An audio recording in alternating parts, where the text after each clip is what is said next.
Allora, nuovamente in diretta con voi per il Friuli in diretta, apriamo il dibattito politico, vado a presentare Cristian Sergo, Movimento 5 Stelle, e Mauro Di Bert, lista Fedriga, Presidente. Buongiorno. Allora, di cosa parleremo oggi? Come direbbe qualcuno? Beh, innanzitutto partiamo con il ritorno delle province. Allora, primo titolo in onda, elettive o di secondo livello? Parto subito con Sergo. Si potesse evitare né elettive né di secondo livello, ma e mi auguro che quantomeno dopo tutto quello che c'è stato presumo che siano elettive. Poi ovviamente chi le ha proposte dovrebbe sapere, almeno avere un'idea di cosa ha in mente. Io credo che quello che interessa o dovrebbe interessare ai nostri cittadini è cosa faranno le province, che ancora non si sa, perché a parte non sapere se saranno elettive o di secondo livello, noi non abbiamo ancora idea di cosa faranno e di cosa saranno chiamati a fare i politici eletti, perché attualmente noi abbiamo gli enti di decentramento che funzionano, perché se no io non ho mai sentito nessun politico di centrodestra dire gli EDR non funzionano, anzi stanno facendo buone cose anche per quanto riguarda edilizia scolastica, viabilità eccetera, a dimostrazione proprio del fatto che non c'era nessuna necessità di questo tipo di organo, per cui se sarà elettivo di secondo livello, appunto, lo dovremo scoprire. Penso e credo che si vada verso ovviamente il livello elettivo a questo punto, cioè nel senso dare la possibilità ai cittadini di scegliere gli eventuali rappresentanti. Però ripeto, sarebbe tolga una importante curiosità, sapere e la stessa domanda poi la farò a Di Bert, ma che differenza, da profano, che differenza c'è tra provincia elettiva o di secondo livello? Ma elettiva, appunto, ci saranno delle libere elezioni dove la gente, come funziona per il Consiglio regionale, sceglie i propri rappresentanti e quindi a quel punto anche il Presidente. Di secondo livello di solito sono i sindaci eventualmente dei territori coinvolti che scelgono tra di loro i loro rappresentanti, quindi un po' come avveniva anche con le UTI prima, nel senso sì, non c'erano delle elezioni per le unioni territoriali, come non c'è adesso elezione per l'ente di decentramento, e quindi cambia ovviamente il numero di poltrone a disposizione, questo è, diciamo, ce lo dobbiamo dire. Poi è ovvio, cambiano anche le persone che entreranno in questi consigli provinciali, però ripeto, noi non sappiamo cosa faranno, non sappiamo quanti saranno i consiglieri provinciali, non sappiamo quanti saranno gli assessori, se ci saranno, non sappiamo nulla di queste province, per cui ci troviamo sempre a parlare del vuoto, per cui è anche difficile dire se è meglio elettive o di secondo livello. Poi. Chiaro. Allora, Di Bert, invece il suo punto di vista?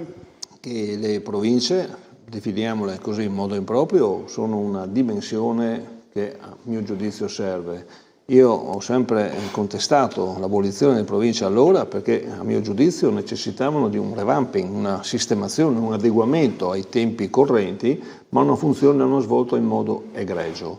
Non mi pare corretto parlare così posti per segge, per gente trombata, qualcuno dice no. Saranno senz'altro a mio giudizio, credo, tra l'altro con l'elezione diretta, come è giusto che sia, perché l'elezione diretta va a responsabilizzare coloro che gestiscono in quel determinato momento storico una dimensione tale. Sul numero non lo so ancora, perché la legge dice che bisogna anche sentire la popolazione, c'è una consultazione della popolazione, e credo che avranno un ruolo di fondamentale importanza. Convengo sul fatto che una volta licenziata questa pratica così complessa, no? Che sarà di prossima adozione anche a livello nazionale, la partita si giochi sulla legge di attuazione, sulle competenze che verranno conferite. È l'auspicio che io faccio che ci sia un'assoluta condivisione della tematica tra maggioranza e minoranza, perché credo fermamente che tutte le modifiche di una certa portata debbano essere condivise da destra e da sinistra affinché queste abbiano una durata nel tempo. Io mi auguro che questo appello venga accolto. Mi ricordo che già un altro esponente della centrosinistra in questa occasione, in questa sede, ha condiviso il mio appello mi auguro che si possa lavorare insieme, perché comunque bisogna sgravare le regioni di una serie di competenze e nel contempo fare un momento di sintesi. Dire che gli IDR lavorano bene, sì, lavorano bene, ma non dimentichiamoci che le competenze sono solo la viabilità, quella che è rimasta, e l'edilizia scolastica, e si opera tramite un commissario straordinario. L'obiettivo è quello di avere qualcosa di molto più ampio, qualcosa di molto più organico ed evidentemente con un'attenzione affinché queste non siano un soggetto scomodo, un qualche cosa in più, e insomma ci impegneremo affinché questa sia una realtà veramente necessaria, com'è a mio giudizio. Chiaro. Allora, a proposito di viabilità, come ha accennato nella chiusura del primo intervento da parte di Mauro Di Bert, noi tra poco ci collegheremo in esterna da via Pozzuolo, dove per la rubrica Viaggiando Informati c'è il collega Alessandro Surza, che come Dante lungo la retta via non si trovò in una selva oscura, ma da quanto capiamo di oscuro c'è qualcosa comunque che si lega all'oscura via di Dante Alighieri, perché ci sono stati i lavori in corso, ci sono ancora tuttora i lavori in corso lungo via Pozzuolo, però la famosa lingua d'asfalto, cioè il bitume gettato per tappare, diciamo così, il cantiere provvisoriamente, alle prime piogge e non solo, ha dato segni di cedimento. Vediamo se è così. A te la linea, Alessandro.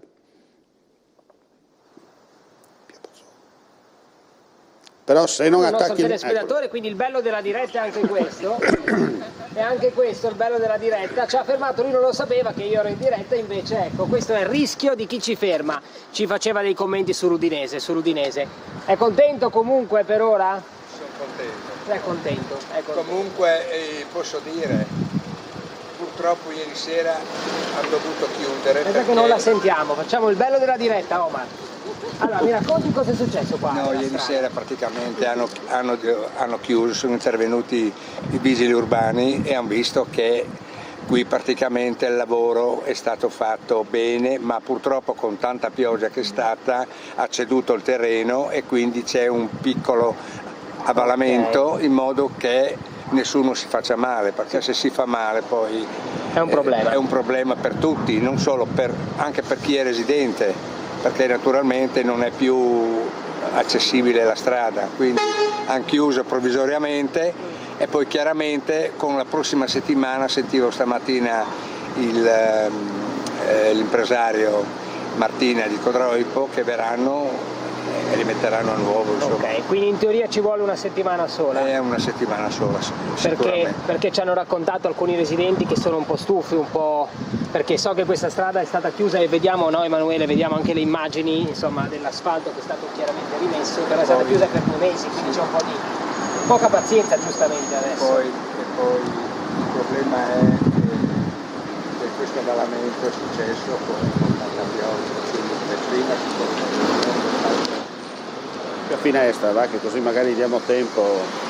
Allora, chiaramente vediamo un attimo di sistemare l'audio, perché è un po' come il bitume, anche il microfono di Alessandro non si sente perché probabilmente è da accendere, ma questi sono piccoli dettagli tecnici. Vediamo se Alessandro in questo momento mi sente, vediamo se abbiamo migliorato il collegamento audio. Chiaramente avete sentito...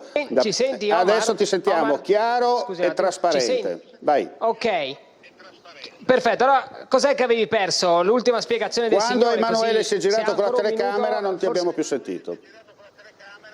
Ok, allora niente, diceva semplicemente che ci vorrebbe circa una settimana, giusto? Sì, a me è stato detto così, che oggi sono venuti a fare un sopralluogo sia l'impresa che anche i vigili hanno detto che fra una settimana dovrebbe essere tutto a posto, insomma, perché sono ancora in ferie, praticamente la ditta Martina, no?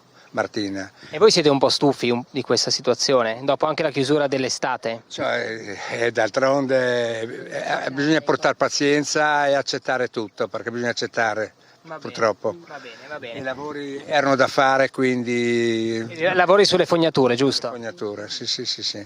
Allora l'importante è che si facciano i lavori, poi l'inconveniente può capitare e voi armatevi di un po' di pazienza. Sicuramente. Va bene. Grazie a lei. Grazie mille, aspetti qua che adesso la saluto, se ancora 30 secondi, intanto saluto Omar Costantini. Insomma Omar, hai capito, io mi riporto momentaneamente qua sul marciapiede e poi vado a salutare il nostro fan che così voleva parlare un po' anche di Udinese. Omar, hai capito? Bene. Insomma, un cittadino che ha capito qual è il problema, è paziente, e però chiaramente è di sicuro un altro inconveniente per chi vive in questa zona, e non tutti sono pazienti come il signore che abbiamo appena intervistato. Ecco, la cosa interessante era, Alessandro, da capire se il cedimento dell'asfalto è venuto subito all'apertura della strada oppure si è, diciamo così, materializzato nel corso dei giorni, cioè magari col passaggio dei mezzi pesanti, degli autobus che magari, diciamo così, passandoci sopra hanno dato non il drenaggio ma hanno fatto abbassare, come si dice, il manto provvisorio, perché presumo sia un manto provvisorio, almeno così da quanto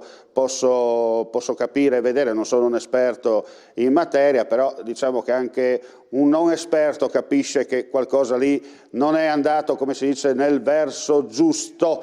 Qualcuno diceva che se i romani avessero avuto le pale meccaniche, immaginiamoci cosa poteva succedere. Però torno da te, Alessandro. Vieni qua. I romani inteso come impero romano. Sì, esatto. Esatto Omar, allora di sicuro questo è un mando provvisorio, come per esempio era successo, se vi ricordate, anche per un po' di mesi di polemiche in via Europa Unita, dove dopo i lavori per qualche mese la strada era stata un po' così coperta provvisoriamente in attesa poi della riasfaltatura completa. Qua stessa cosa, e intanto è stata riaperta, è stata coperta con un manto provvisorio, ma ti posso dire, anche perché io personalmente ci sono passato in questa strada, nei giorni scorsi la strada era stata riaperta e per quanto un po' dissestata funzionava, quindi non è avvenuto immediatamente alla riapertura questo cedimento, ma dopo qualche giorno. Vuoi le piogge, vuoi, come hai detto tu, il passaggio di mezzi pesanti, e l'asfalto evidentemente è un po' ceduto, è un po' crollato, e quindi adesso da ieri pomeriggio è stata chiusa nuovamente. Ecco, allora Alessandro, noi adesso ritorniamo in studio, magari sentiamo anche una battuta con i nostri ospiti. Nel frattempo poi, se qualcuno ti raggiunge sul posto, premessa molto importante che non ho detto e mi scuso, chi si è sentito tirato per la giacchetta, TV12 è sempre a disposizione, microfono pronto per diritto di replica, come vuole la prassi, il pluralismo televisivo dell'informazione. Allora, parto con Sergo, ha visto quanto è accaduto. Via Pozzuolo, tra l'altro ricordiamo, è l'inizio della strada regionale 353 in direzione Muzzane, da capire insomma anche qui il solito discorso di chi è la competenza reale, cioè in teoria dovrebbe essere FVG Strade, però qualcuno dice no, però passa sotto il comune, allora chiedo a voi che siete più esperti di me in materia. Ma se sono lavori del CAFC credo che sia competenza poi di chi ha fatto i lavori anche, doveva risistemare il manto, diciamo, a regola d'arte. Poi giustamente Alessandro diceva prima come è avvenuto in via Europa Unita, no? Per la stazione, anche lì ci sono stati mesi di lavori perché è stato fatto un intervento importante. Disagi chiaramente per la viabilità, si sono dovuti anche spostare gli itinerari dei bus e tutto. È chiaro che se un lavoro deve essere fatto poi ci possono essere dei contrattempi da una parte, ma soprattutto dei disagi sul momento per i cittadini. Ecco, se riusciamo, scusi Sego, se riusciamo Giancarlo Celan magari a mettere anche doppia finestra con le immagini che ci sta documentando in diretta in questo momento Emanuele Sergi, giusto anche per dare un ping pong anche per i nostri telespettatori che sono magari appena collegati con noi. Prego. Sì, poi se ci sono stati problemi di cedimenti o per il caldo, presumo, più che per le piogge, perché oggi è iniziato, diciamo, un po' a piovere dopo un certo periodo, ma o di altre cose, e se ci sono poi anche magari degli errori commessi da qualcuno o in previsione o durante l'attuazione dei lavori, è chiaro che chi avrà la responsabilità sarà chiamato ovviamente a ripagare anche questi disagi per i cittadini. Insomma, poi speriamo che si risolva tutto, come si è detto, in una settimana. Ci auguriamo, insomma, perché non tutte le ciambelle vengono col buco e non è che chi non lavora non sbaglia mai. Prego Di Berto. Io non ho competenze specifiche in merito, non conosco la questione, non so in cosa consiste l'intervento, ma mi pare di aver capito, se si parla di CAF, qualcosa che ha a che fare con la tubatura dell'acqua, quindi ad una certa profondità si va ad operare e da quel che mi risulta nel momento in cui vai a ritombare c'è naturalmente il rischio di cadimenti, di cedimenti del terreno, per quello si chiama asfalto provvisorio. Quindi credo che stia nella natura delle cose quello che è accaduto. Mi pare di aver visto che hanno ben circoscritto l'area soggetta a rischio. Adesso magari sarà da accelerare nel porre in essere quelle attività che vanno ulteriormente a mettere in sicurezza, a ritombare ulteriormente il terreno. Ma da quello che poca esperienza che ho è un qualche cosa di naturale il cedimento. Poi evidentemente se mette a rischio l'incolumità delle persone questo non va bene, ma ripeto, se è circoscritto come ho visto con la rete arancione, ahimè rientra nella natura delle cose. Chiaro. Non credo ci siano degli errori, perché insomma appunto. fa parte, insomma ci sono dei tecnici assolutamente esperti che fanno ormai di routine questi lavori e da quello che ho sentito si tratta anche di un'impresa assolutamente seria e di grande qualità. Infatti non a caso abbiamo detto, insomma, chi vuole replicare, perché noi giustamente facciamo informazione, la gente ci chiama arrabbiata e noi andiamo sul territorio a raccontare quello che accade. Insomma, le immagini parlano chiaro, non c'è né trucco, non c'è inganno, le immagini sono chiare e trasparenti, poi ripeto, se qualcuno vuole giustamente dire la sua, noi siamo qui a disposizione giustamente per sentire il perché può capitare, insomma, che magari quando si fanno certi tipi di interventi provvisori, come giustamente ha detto Di Bert, la famosa tombatura, giusto per poi riprendere i lavori, bisogna dargli il tempo, anche quando si fa i lavori nei cortili bisogna lasciare qualche giorno prima di passarci sopra, no? Questo è automatico. Allora, in attesa di capire poi, appena Alessandro vorrà chiedere la linea gliela ripasso, vedo che sta parlottando con alcune persone, però appena che è pronto, insomma, dacci un fischio. Torniamo invece sull'argomento con cui stavamo parlando, delle province, è da capire 4 come prima oppure nuova geografia territoriale, secondo lei, Sergo? O 2 come si chiedeva qualche anno fa, perché sì, però ripeto, io non... cioè è francamente imbarazzante anche poter dire sarebbero meglio 4 piuttosto che 3 se, come detto prima, non sappiamo cosa dovranno fare. Non sappiamo con quale personale potranno operare, se prenderemo i dipendenti della regione che una volta erano nei comuni, poi sono stati spostati alle UTI, poi sono stati dirottati alla regione, adesso torneranno in provincia, non sappiamo con che contratto, se con quello dei comuni, con quello nulla sappiamo di queste cose, per cui francamente il dibattito se 4 o 3, questo poi riguarderà anche più che altro la provincia di Gorizia, immagino, perché di solito è sempre quella che viene in qualche modo tirata in ballo in questi casi, seguendo quello che è stato fatto per la sanità, no? Dove noi abbiamo 3 aziende sanitarie, ASFO, ASUC e Asugi, che rispondono a Pordenone, Udine e Gorizia Trieste, no? Per cui questo sarà un dibattito sicuramente che riguarderà la provincia di Gorizia, a meno che qualcuno non abbia altre idee fantasiose, come ho sentito, di mettere insieme Gorizia con la Bassa Friulana. E portare i tempi di fasti dell'antico impero asburgico. Sì, ma Gorizia con la Bassa Friulana era l'azienda sanitaria che c'era prima dell'ASUF, per cui sarebbe un ritorno a quel tipo di disegno. Qualcuno ovviamente vorrebbe Udine-Trieste, con Udine-Pordenone e possibilmente Gorizia e Trieste dall'altra, per cui il dibattito sarà sicuramente aperto, però ripeto, la cosa principale da capire è il perché sono state diciamo, reintrodotte queste province e cosa gli andremo a far fare. Chiaro. Invece Di Bert, meglio come prima, cioè le famose 4 province, oppure rivedere un po' a livello geografico la ristrutturazione di queste province? Ma allora questo è oggetto e sarà oggetto di discussione, quindi non mi voglio azzardare a dire cosa si farà perché rischio di essere smentito. Posso dire quello che penso io e quello che dico non è volere una fotocopia di ciò che era prima. Certo è che prima con le 4 province si era consolidata una dimensione ottimale. E quindi se una cosa a mio giudizio funzionava, perché devo andare a smembrare con delle logiche che poi non le escludo, attenzione, ne andremo a parlare, Però personalmente io ricalcherei le tradizionali province dal punto di vista territoriale di una volta. Dopodiché sappiamo che c'è un'ampia discussione già avviata su Gorizia con una parte della Bassa Friulana, tra cui Aquileia, lì sarà da discutere, però personalmente mi auspico che quello che era il Friuli storico, insomma, no? Aquileia, la patria del Friuli, insomma, con Udine, mi auguro che si possa ritornare a quell'ambito territoriale.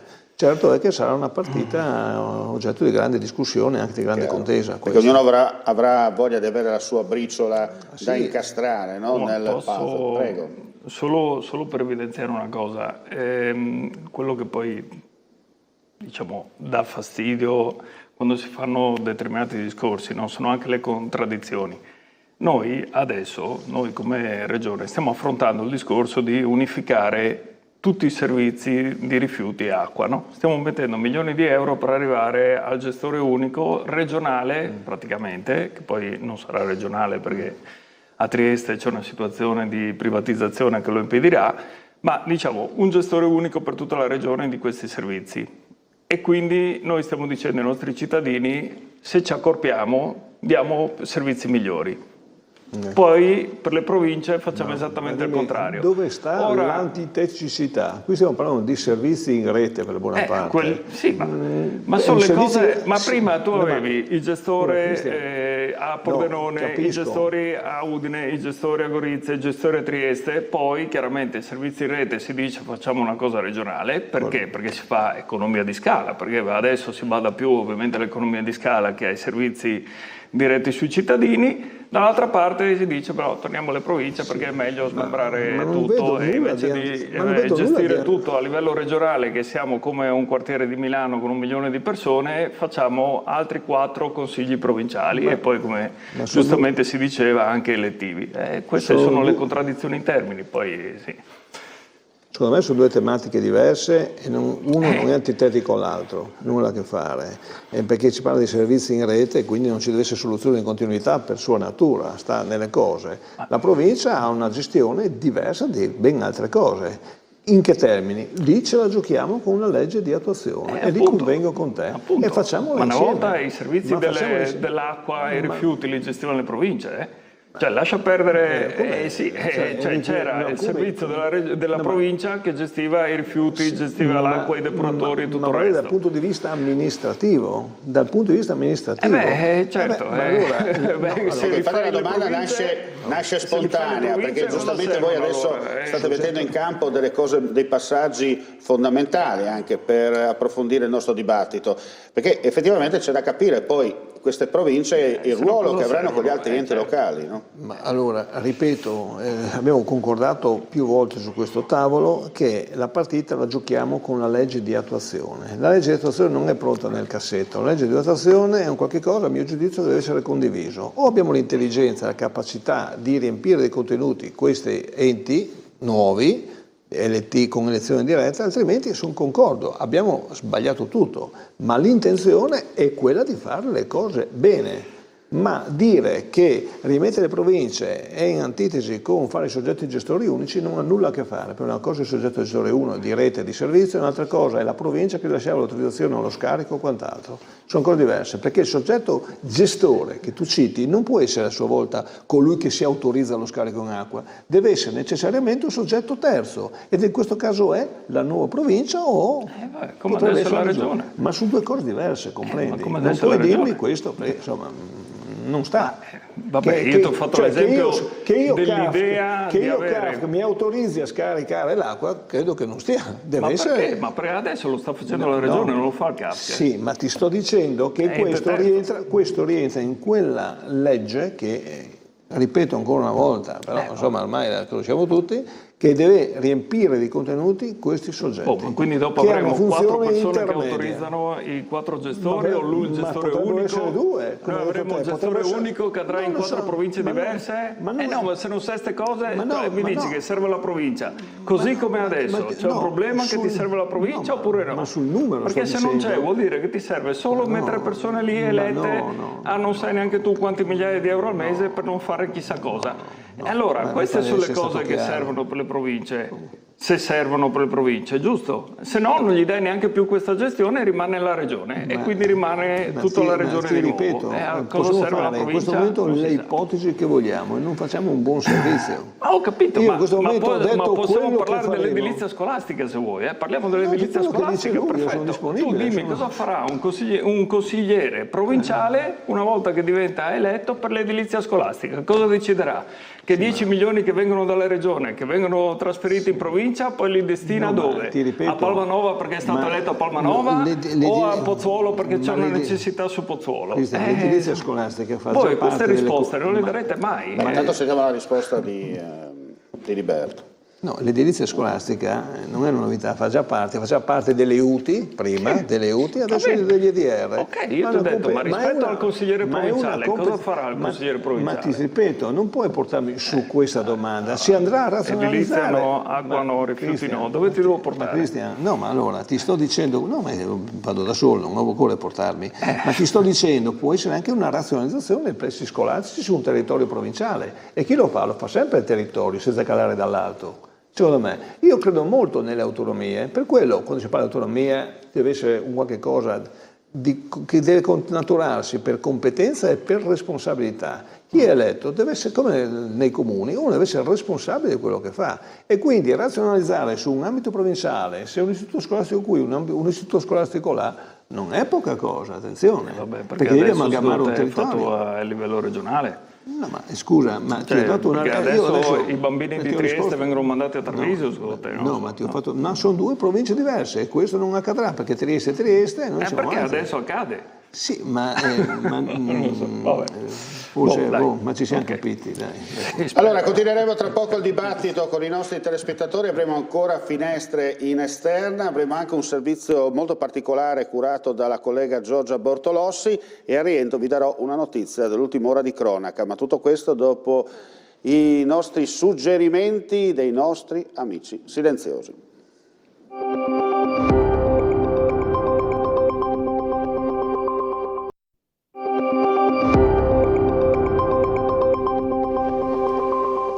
Allora, di nuovo in diretta con il Friuli in diretta, vado subito a presentare per chi si fosse messo chiaramente in ascolto audio-video in questo istante, su TV12 gli ospiti in studio che sono Cristian Sergo, Movimento 5 Stelle, Mauro Di Bert della lista Fedriga Presidente. Prima di contornare, avremo anche finestre informative ulteriori, abbiamo parlato insomma del nodo relativo a Via Pozzuolo con questo asfalto che dopo i lavori ha ceduto, asfalto provvisorio, però chiaramente il collega Alessandro Suzza è sul posto insieme ad Emanuele Sergi, ha già raccolto una testimonianza e chiaramente invitiamo chi, ripeto, chi si è sentito tirato per la giacchetta può contattarci, noi siamo disponibilissimi anche per chiarire giustamente quello che è accaduto, perché è vero che l'Italia è un paese di santi, navigatori, poeti e commissari tecnici, immaginiamoci quando cominciamo ad andare anche in temi delicati dove tutto san tutto e nessuno sa niente, no? Però di là di questo, prima di andare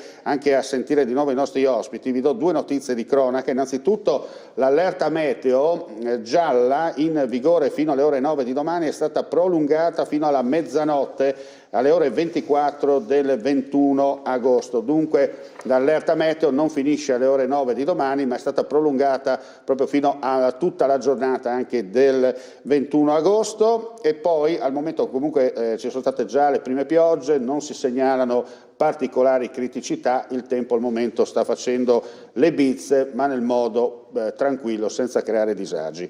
Invece vi segnalo un incidente stradale che è avvenuto in via Marsala poco dopo le 12, uno scontro tra un furgone e un monopattino elettrico, la persona indossava il caschetto, poi è caduto a terra, secondo le prime ricostruzioni, si sono fermati i conducenti del furgone, sempre secondo quanto ci è arrivato, sono stati i primi a fermare il mezzo e a prestare soccorso alla persona che è stata poi presa in condizioni è stata presa in consegna, scusate il gioco di parole, imbarellato e caricato in ambulanza e trasportato all'ospedale. Le sue condizioni per fortuna di salute non sono gravi. La gestione della viabilità e rilievi di legge da parte della polizia locale. Allora, torniamo ai temi, dicevamo queste benedette nuove province, anzi il ritorno delle province in Friuli Venezia Giulia e il rapporto poi che c'è con gli enti locali. In particolare uno dei temi caldi è quello del fatto che molti dipendenti comunali, come le sirene di Ulisse, secondo alcuni, vengono attratti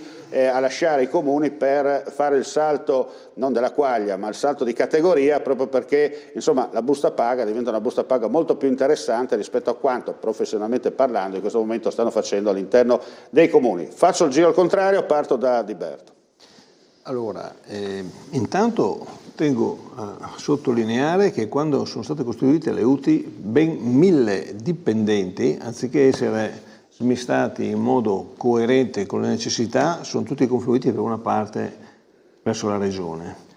Devo dire che a suo tempo, caro Omar, sia provincia che regione si contraddistinguevano per il medesimo contratto di lavoro, quindi adesso io non so e non credo che le nuove province vadano a beneficiare insomma, di quello che è il contratto regionale, perché le province a suo tempo avevano il contratto degli enti locali, quali erano per definizione, perché avevano un territorio ben delimitato, insieme ai comuni, per intenderci. Quindi questo è un aspetto da verificare. E che poi ci sia una fuga di dipendenti dai comuni, insomma, credo che sia un dato oggettivo, anche perché nei comuni insomma, sono molte volte di piccole dimensioni e hanno delle difficoltà oggettive perché le competenze in capo a un piccolo comune sono le medesime in capo a un comune di grosse dimensioni e quindi non è sempre facile riuscire ad adempiere a tutta una serie di competenze burocratiche, spesse volte anche a mio giudizio, non dico inutili, ma ci si potrebbe anche risparmiare. Faccio l'esempio tipico del famoso documento sull'anticorruzione. Il comune di Renchia con 70 dipendenti deve fare il modello anticorruzione come il comune di Milano, ma dovete sapere che c'è questa autorità che controlla questi documenti e questi documenti non devono essere frutto di una scopiazzatura, perché ogni ente deve fare il suo vestito su misura, quindi il documento chi lo fa in un piccolo comune? Ma io mi domando e dico, ma quale anticorruzione, ma quale corruzione in un piccolo comune? Poi se vogliamo vedere i sospetti, questo possiamo vedere dappertutto, perché esiste qualcuno che vede il sospetto e l'intrigo ovunque. Io credo invece che nei piccoli comuni ci sia, e lo hanno dimostrato, perché i piccoli comuni sono il tessuto che tengono il territorio, grande dedizione al lavoro, un plauso a tutti i dipendenti e anche agli amministratori che tengono il pezzo. Quindi bisogna trovare, qualora ci fosse un diverso contratto, degli elementi premianti e che riescono a trattenere nei singoli comuni i dipendenti. Io per esempio, ma adesso dovrei stare a dilungarmi su aspetti tecnici che non di facile comprensione potrebbero anche tediare ai nostri ascoltatori, ma sentire che un ragioniere o anche un tecnico comunale in convenzione a 2 comuni o 3 comuni non credo sia giusto lo faccia o si assuma la responsabilità di 2 o 3 bilanci di assoluta complessità con uno stipendio unico. Ci deve essere un incentivo affinché il ragioniere o il tecnico comunale, nel momento in cui fa 2 o 3 comuni, abbia un riconoscimento economico tale che prima di tutto gli dia dignità alla prestazione che fa e poi gli permetta insomma anche di un guadagno adeguato. Quindi evidentemente entro i limiti della decenza, dico io, sia chiaro. Quindi questa è la mia opinione. Allora, Sergo invece? Ma a parte lo vedremo quando faremo la legge attuativa, non hai risposto, tra virgolette, non tanto alla domanda, ma a come... No, c'è un telespettatore, se permetti, da casa, che è un mio amico chiaramente, che mi sta scrivendo sul cellulare, mi dice: mi sembri la ruota della fortuna, Gerry Scotti, e i tuoi ospiti, più che ospiti, sono i 2 concorrenti che rispondono alle domande, no? E poi c'è magari qualcuno sì o no, qui non si vince nulla, è tutto gratis. No, ma dicevo... non si capisce in tutto questo come il ritorno delle province potrebbe essere utile per le problematiche che ha sollevato il consigliere, perché per i bilanci dei comuni cosa potranno fare le province? Ma cosa c'entra le province? Appunto, parla dei comuni. No, sto parlando di provincia adesso, cioè, la domanda è ritorno alle province e il rapporto con gli enti locali. Quindi per i bilanci dei comuni cosa si farà? Per l'anticorruzione chi gliela farà? Il consigliere provinciale va comune per comune a aiutarli a fare l'anticorruzione? No. Non sappiamo, allora se adesso c'è un servizio regionale con, mettiamo, 4 persone, benissimo. Dopo che ci saranno 4 servizi provinciali, non ci potranno essere 4 persone, perché sennò ci siamo presi in giro fino adesso e anche dopo. Ce ne dovrebbero essere 16 per garantire lo stesso servizio a quei comuni. Le 12 persone in più di quel servizio, da dove le prendiamo? Ne assumiamo ex novo? Aumentiamo la spesa per il personale? Aumentiamo il numero di personale? A prescindere da che contratto gli diamo a queste persone, che è già un tema, ma dovremmo assumerne di più? Noi siamo passati, sono 10 anni che sentiamo l'assessore Roberti dire che il pubblico impiego non è più attrattivo perché non c'è gente che partecipa ai concorsi, è vero o no? Non è che me lo sto inventando io, lo dice l'assessore, no? Che c'è una difficoltà a reperire personale all'interno della regione stessa, così come ovviamente peggio ancora per i comuni dove si prende molto meno e la gente neanche si presenterà magari ai concorsi. Quindi in questo contesto noi prevediamo di aumentare il personale. Ovviamente, perché non possiamo se no garantire gli stessi servizi che adesso garantisce Regione Friuli Venezia Giulia con le 4 province, perché se no vuol dire solo che i servizi che ci sono adesso rimarranno anche dopo e quindi dal punto di vista amministrativo non cambierebbe assolutamente nulla senza aumentare il personale. Questa è la verità. E quindi rimane solo una questione di facciata, così, e torno a ribadire, io sono sempre più curioso di capire un consigliere provinciale all'interno di un prossimo consiglio provinciale cosa dovrà decidere. Questo, se qualcuno mi risponde su questo, forse riusciamo ad andare avanti, altrimenti è difficile. E siccome, come si è detto, lo vedremo con la legge futura, io l'appello a collaborare. Allora, da parte nostra c'è sempre stata ampia collaborazione. Sapete benissimo che noi l'UTI abbiamo votato contrario a quella legge, siamo sempre stati contrari su quella legge, proprio anche su questi temi, soprattutto per il personale, perché noi avremmo preferito che i comuni si rafforzassero unendosi tra di loro, o con unioni o con le fusioni, quindi unendo ovviamente i servizi. Questo sì avrebbe agevolato i comuni, invece di avere 2 uffici che devono fare 2 volte l'anticorruzione, ne bastava uno per determinati comuni, ma questo lo decidono i cittadini di quei comuni, lo decidono i sindaci di quei comuni, dovrebbero ovviamente decidere loro di fare questo passaggio, ma non si è mai andati ovviamente verso questa direzione, se non in alcuni casi con fantasiosi finanziamenti per fare i referendum e quant'altro, e quello diciamo sarebbe d'aiuto per gli enti locali. Ma dicevo, l'appello a collaborare da parte nostra ci sarà tranquillamente, non è un problema, però la collaborazione si poteva chiedere anche prima. Perché io posso capire, è giusto. Allora aspetti Sergo, perché Sergo, scusi un attimo, sentiamo un attimo di Ben, perché volevo solo dire, ha perso il microfono, allora giustamente non.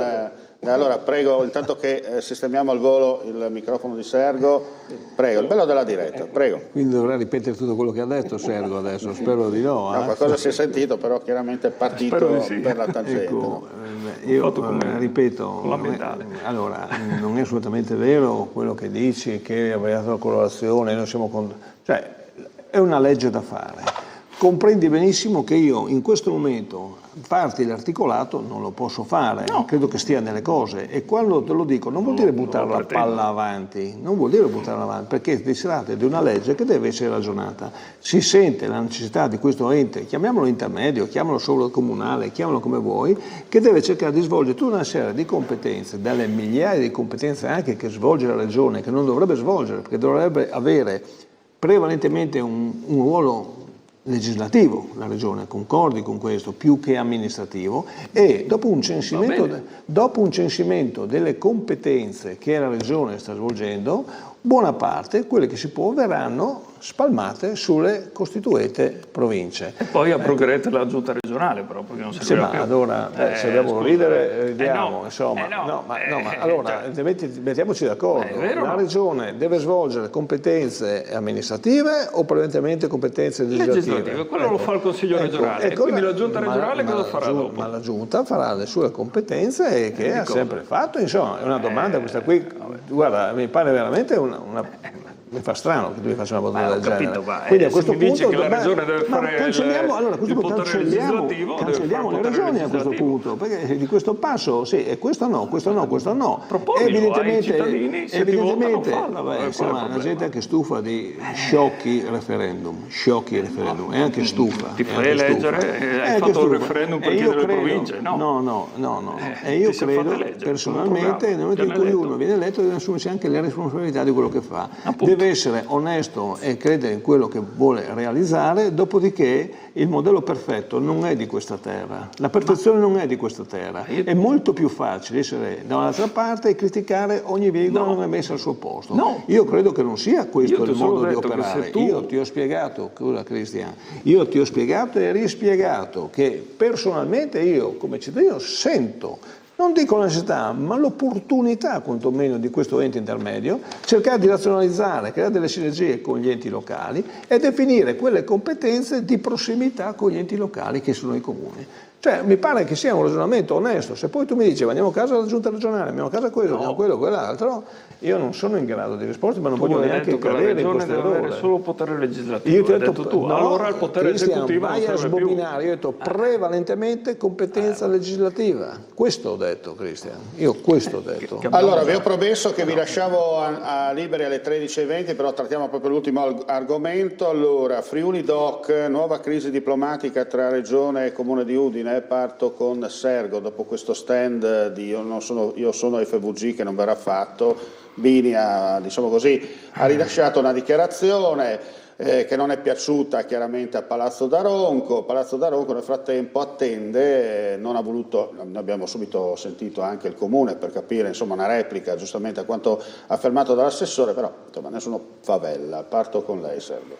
Premetto che non ho sentito le parole dell'assessore Bini, ma ripeto, se Bini in sintesi ha detto sono bravi a fare da soli, tanto per essere chiaro. Ma diciamo che una manifestazione che va avanti da 30 anni ormai e che non aveva gli stand della regione magari agli inizi, perché lo stand Io sono FVG è stato predisposto negli ultimi anni e c'erano gli stand dell'ERSA, c'erano gli stand ovviamente questi bisogna vedere se ci saranno oppure no.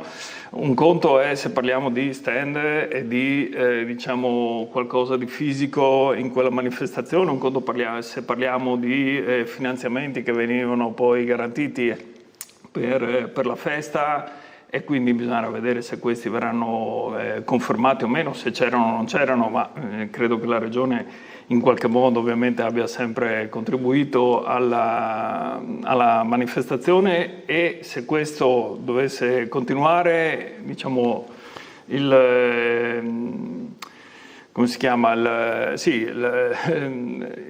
la crisi diplomatica tra Comune e Regione sarà sicuramente inferiore. Se invece la decisione è ormai la festa non ci interessa, io credo che questo possa essere effettivamente un errore da parte della Regione, nel senso che come si fa a dire che questa festa non è interessante per tutto il nostro territorio e non solo per il Comune di Udine, anche perché Friuli Doc, bene o male, non è che sponsorizza solo aziende di Udine, quindi sì, è un qualcosa che è una vetrina importante, dovrebbe esserlo per tutto il nostro agroalimentare. Poi chiaro. Abbiamo sempre avuto storicamente anche aziende di fuori, anche fuori Italia, all'interno degli stand, per cui immagino che...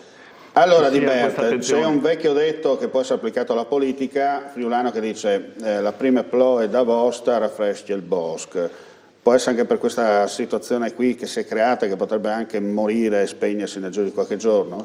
Ma guarda, intanto sia chiaro che questa decisione non va a colpire l'iniziativa, assolutamente. Abbiamo coscienza della bontà di questa manifestazione e la Regione, a riprova di un tanto, col suo assessore, ha rimesso il denaro necessario. Basta vedere l'ultimo grandi eventi, sono solo lì 90.000 euro. Ricordiamo ben che 3 anni fa è Promoturismo che ha messo il tendone, no? E perché ne beneficiassero tutti quanti. Adesso intende, dai dati che ho, non mettere il tendone e sia chiaro non lo mette nelle altre città, perché qualcuno va a dire che andrà a portare legge di qua. No, non andrà da nessuna parte e quel costo verrà spalmato su un'altra importante iniziativa di richiamo del nostro territorio che è Emprosit. Ecco, per essere sintetici.